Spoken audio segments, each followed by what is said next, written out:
Hi guys, good evening everyone. Guys, panahon na po ngayon na magsipag na po tayo. Magsipag na po tayo gumawa ng content, original content. Magsipag na po tayo mag-upload ng mga video o gumawa ng video, original video. Huwag tayo magnakaw ng ibang video, huwag tayo magnakaw ng ibang content.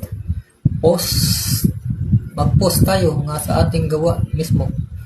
Dapat hindi tayo mangopya sa ibang video o sa ibang content. Post original.